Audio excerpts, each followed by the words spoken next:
ఈ దినము కొరకు ఏర్పాటు చేయబడిన లేఖన భాగమును చదువుగా విన్నాము. హోషేయ గ్రంథము 11వ అధ్యాయం.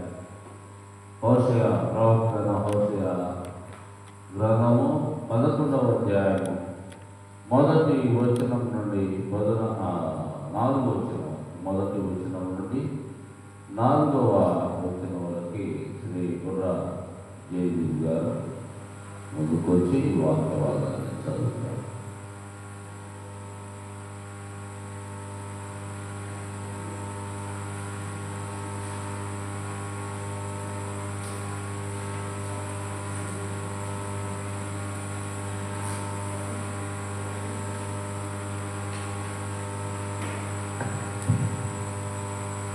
నేటి దినమునకై ఏర్పాటు చేయబడిన సువార్త పాఠ్యభాగము హోషేయ గ్రంథము 11వ అధ్యాయము మొదటి 2 వచనం నుండి 4వ వచనం వరకు. ఇశ్రాయేలు బాలుడై ఉండగా నేను అతని ఎడల ప్రేమ కలిగి నా కుమారుని ఐగుప్తు దేశంలో నుండి విడిపించి ప్రవక్తలు వారిని పిలుచును. బయలుదేవతలకు వారు బలులను పిలిచిరి, విగ్రహములకు ధూపము వేసిరి.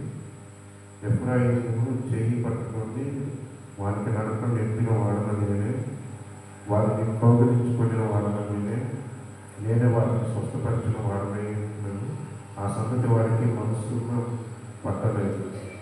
ఒకడు మనుషులను తోడుకొని పోనట్లుగా స్నేహ బంధములతో నేను వారిని కల్పించి ఆకర్షించింది.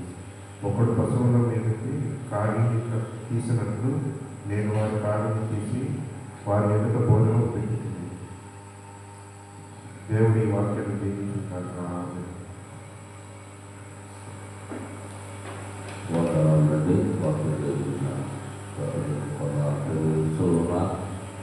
ఈరోజు దేవుని వాక్యాన్ని అందించేవారు శ్రీ రపతి ప్రకాష్ గారు. వారికి ప్రేమపూర్వకమైన ఆహ్వానాన్ని తెలియజేస్తూ ఉన్నాం. అది మనందరం కలిసి 135 పాటల రండి సువార్త సునాదంతో, రండి దోషులు నినాదంతో, సముద్ర శిఖర నాదంతో మొదటి వచనం, 3వ వచనం, 5వ వచనం పాడుకుందాం. ఈ పాట పాడిన తర్వాత వారు దేవుని వాక్యాన్ని అందిస్తారు. హృదయపూర్వకమైన ఆహ్వానాన్ని సహోదరునికి ఇస్తాము. ఆహ్వాన సావన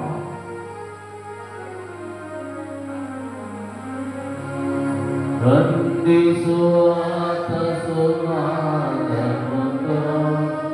రండి సిలువై నామముతో,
ఏ